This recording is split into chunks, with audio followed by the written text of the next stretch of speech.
Selamünaleyküm. Yine bir de balkon profilden iş aldık netip. Bir de profiller bize de Z profil bilen teşya profil.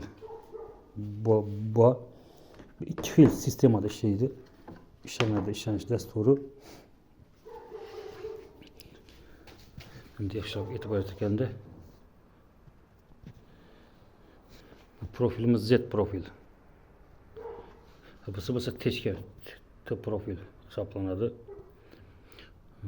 Burada mesela su geçiş kanalı dedi şamalaş tüzüm boğanda burada işleş desturu bu Z profile karaganda başka çarak buladı teşkeniki. Eğer de bu kısmından bize de su geçiş kanalları açıp bir bu hata açıla dedi. Şunda ramlı teyle düşüp gitedi.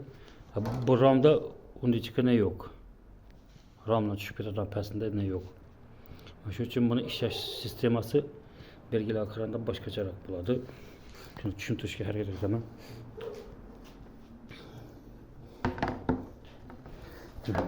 Su geçiş kanalı ben tarafta bu kanalga düşedi.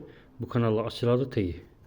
Teyi açılgandan keyin nemlikte bir yerde düşüp gitedi. Yukarı kısmı şunday boladı, açık kalar dedi.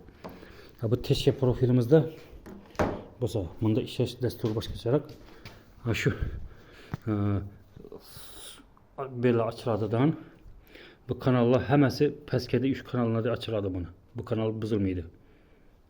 Şu kanallar hammasi yoriladi. Chan kısmı. Fakat yukarı kısmı, ast kısmı emas. Ast kısmına kelganda işte ramlı past kısmından şu drenajlı kanallar açıladi. Bunu yukarı kısmına bakanda şunda işlene töşeledi bunu üstü. Ramla atqanda bu yukarı kısmı bu past kısmı hesaplanadı. Ramlarda.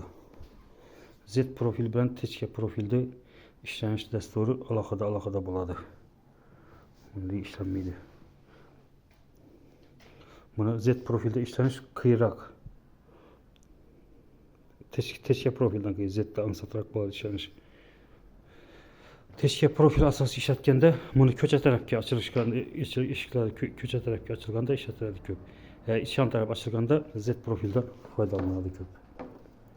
Bu profilden. Bununla işleş ansat profilde. Kıyırak. Kanalları hemesini açıp vakit köp aladı.